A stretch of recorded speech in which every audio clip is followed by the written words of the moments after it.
What's up, everybody? This is the Healing Kings podcast, and I'm your host, Drew Koss. And today, we're going to talk about why you should not become an entrepreneur as a man. This is going to get spicy, so stay with me.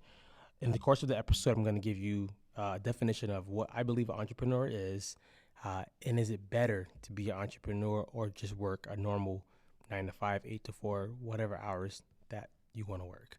So let's start off by defining what is an entrepreneur. Entrepreneur is really someone who has a business and the business can run without them always being there or always doing all the work. Immediately, that probably disqualifies most people from being an entrepreneur right there. Right? Being an entrepreneur does not mean you do all the work. That is more so being self-employed. Neither are bad. I'm not here to knock anybody's hustle at all. But being an entrepreneur would more so be, can you leave 90 days and your business still function? If you can't do that, then you're probably not an entrepreneur. You're probably just self-employed. We'll talk about that during the episode, throughout the episode. Working a standard job, it's where you have a boss that you answer to. You get paid by usually the hour or salary based on the work that you do. Right, with working a normal job, you get days off, you get sick days, you get lunch and things like that. You get sometimes bonuses and more. So why am I saying that men shouldn't become entrepreneurs? It's really just clickbait. It's clickbait. You're gonna find out it's really what you want to do. But let me give you the downside of both, and then I'll give you the upside of both. Let's just start off with the normal job. Normal job, right? Downside is you always have to answer to somebody. Downside is you cannot do just what you want to do for long, right? I know people are like, I go to work, I do exactly what I want to do. They're going to listen to me because they need me. Okay, after a while, they're going to probably fire you. Another downside is, let's say your kid has a recital at 1 o'clock p.m. You either have to call out and use some sick time, some PTO time. You don't have the luxury to just go. Okay, what are the downsides of being an entrepreneur?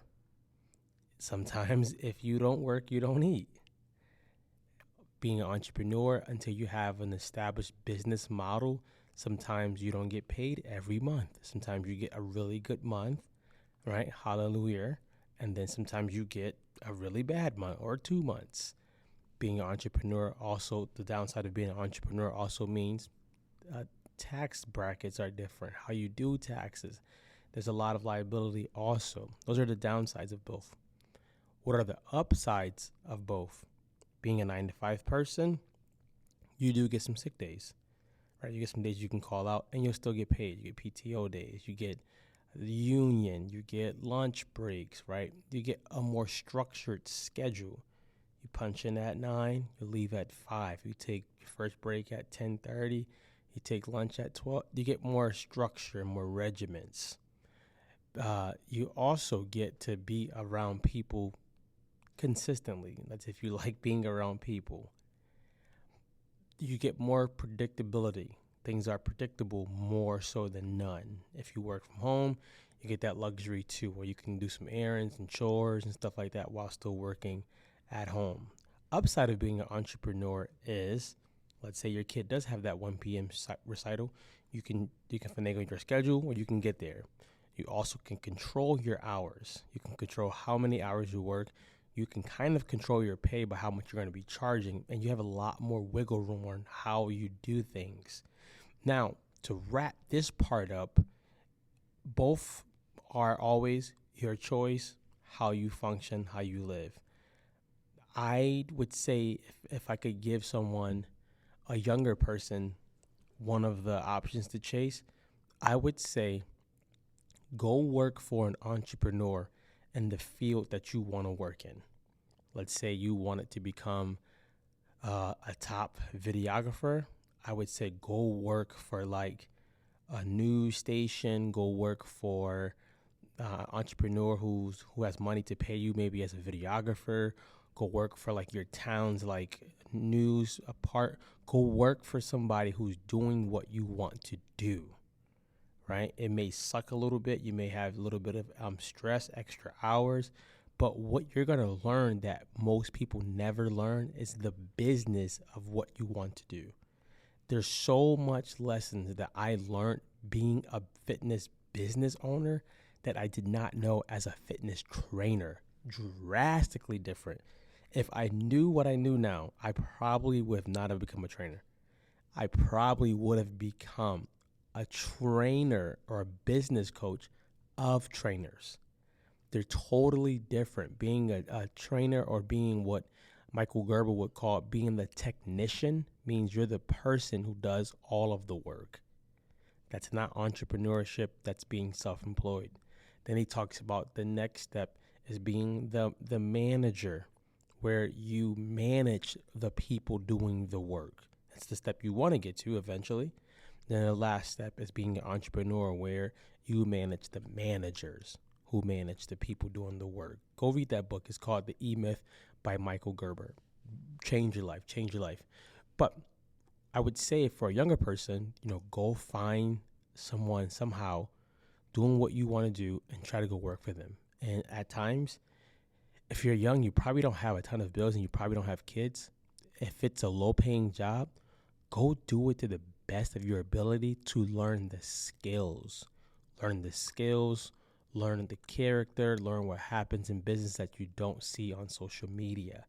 Even if you're an older person, you want to get into a different field, I'd always say go try to learn about it on your off time, on the weekends. Alex Hermosi always says people who work a 9-to-5 job always talks about they don't have time off. And he says, you do have time off. It's called weekends.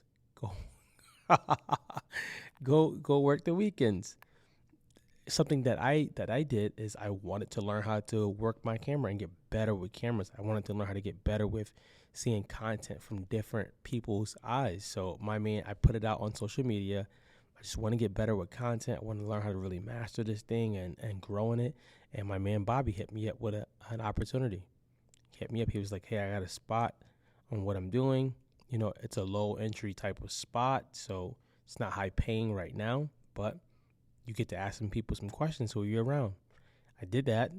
I was coiling cables the first game, and then the second time that I did that, I was able to actually get on a camera with very, very, very limited knowledge.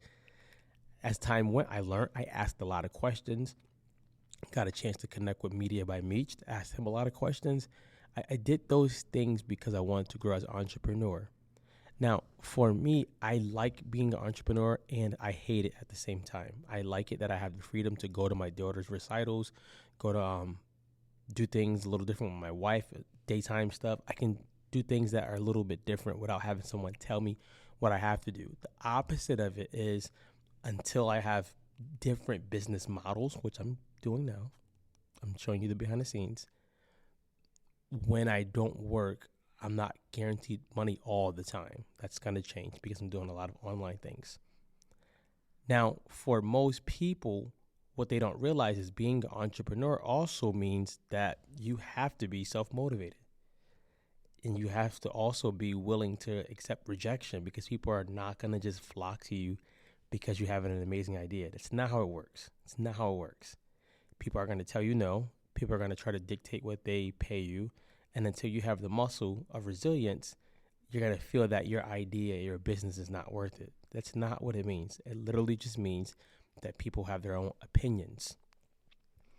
For somebody who's thinking about becoming an entrepreneur, I would say do these couple things.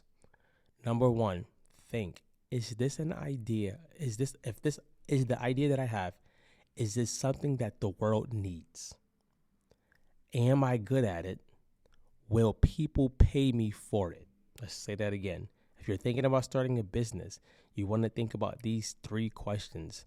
Number 1, does the world need it? Number 2, am I even good at it? Not just good because your mom told you you're good, but are you good at it? And number 3, will people pay me for it? If people won't pay you for it, it's a hobby. Myron Golden always talks about you don't start a business to do just what you like. You start a business to go fulfill a need. And the bigger need you fill, the more money you can get. The person who has more money, if you solve some of their problems and you obsess of solving their problems, you probably get paid more. So think about those things before you go out and just start a business just because you've always wanted to write a book and you always wanted to be a business person. Save yourself a headache, right? In this episode, I just want to just put that out there. I'll be doing more on this subject, but I just want to put it out there. You can be an entrepreneur, you can be self-employed, you can even work for somebody. All of those are your choices. I just want to give you some knowledge on what is actually happening that you don't see. And this episode is dedicated to a young man in my life. I'll share it with him, but I don't want to share his name, who's struggling with those. And he feels a little bit that just because he has a good idea that people are going to automatically flock to that.